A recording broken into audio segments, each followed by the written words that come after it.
জলখাবারে হোক বা চায়ের সঙ্গে বিস্কুট না হলে আপনার চলে না। কিন্তু আপনি কি জানেন ভারতে একসময় বিস্কুট নিষিদ্ধ ছিল? হ্যাঁ, ঠিকই শুনছেন। ইংরেজদের আমদানি করা বিস্কুট ভারতীয়রা ছুঁতে চাইতেন না একসময়। বিশেষ করে হিন্দু সমাজে বিস্কুটকে অপবিত্র খাদ্য হিসেবেই মনে করা হতো। তবে ইংরেজরা এদেশে বিস্কুট আনার আগে শত শত বছর ধরে ভারতে হাতে গড়া বিস্কুট জাতীয় খাবার চালু ছিল, তা হয়তো অন্য কোনো নামে। যাই হোক, সেই বিলিতি বিস্কুটই পরে জনপ্রিয় হয় ভারতে। এখন ভারতের বাজারে নানা ধরনের বিস্কুটের দেখা মিলবে। তবে আপনি জেনে অবাক হবেন, ভারতে তৈরি একটি ব্র্যান্ডের বিস্কুট অনেক বছর ধরে বিশ্বের সর্বাধিক বিক্রিত বিস্কুট। হ্যাঁ, ভারতের বাজারে তো মেলে, তার উপর বিশ্বের 21টির বেশি দেশে এই বিস্কুটটি রপ্তানি হয়। গোটা পৃথিবীতে বছরে অন্তত 8,000 কোটি টাকার বিস্কুট বিক্রি হয়। আর বিশ্বের মধ্যে এই বিস্কুট সবচেয়ে বেশি বিক্রি হয় প্রতিবেশী চীনে। এই বিস্কুটের নাম পার্লেজি। ভারতে ফুটপাথের দোকান থেকে সুপারমার্কেট সর্বত্র পাওয়া যায় এই বিস্কুট। পার্লেজি বিস্কুট কখনো খাননি এমন মানুষের সংখ্যা এদেশে কম। এই বিস্কুটের কোম্পানি করার ইতিহাসটাও চমকপ্রদ।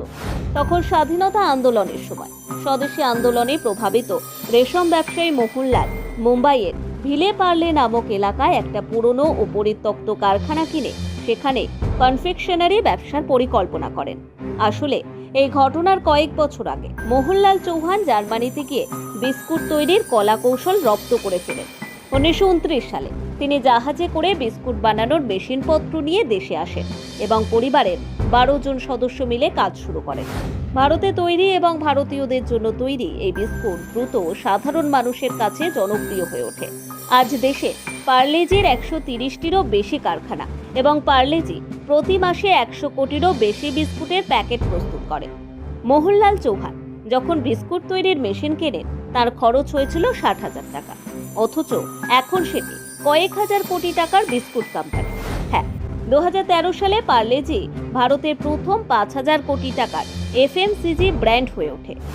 কেন নাম পার্লেজি? পার্লে এসেছে মুম্বাইয়ের ভিলে পার্লে এলাকার নাম দিয়ে, কারণ প্রথম কারখানাটি সেখানে। পার্লের সঙ্গে জি কেন?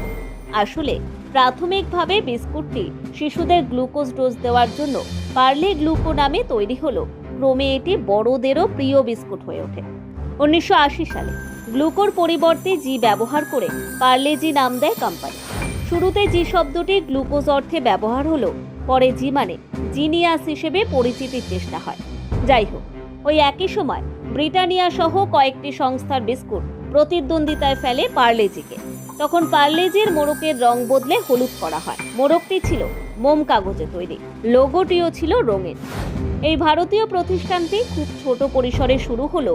এর মালিক পক্ষ এবং কর্মচারীরা সম্মিলিতভাবে তাদের কঠোর পরিশ্রম এবং গুণমান দিয়ে তাদের বিস্কুটটিকে একটি ব্র্যান্ডে পরিণত করেছেন।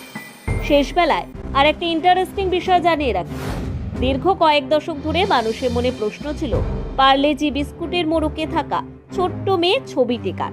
কেউ ভেবেছেন ইনফোসিসের চেয়ারপারসন সুধা মূর্তির ছোটবেলার ছবি, কেউ বা নীরু দেশপান্ডে বা গুঞ্জন গুন্দানিয়াও ঠাউরেছেন।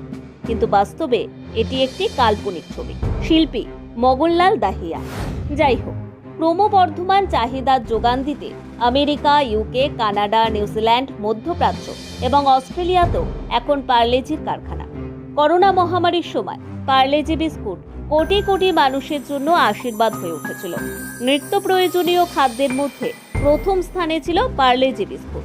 তাই পার্লেজি শুধু একটা বিস্কুট নয়, পার্লেজি একটা ভরসা, একটা ইতিহাস। Bureau report, one Bengal.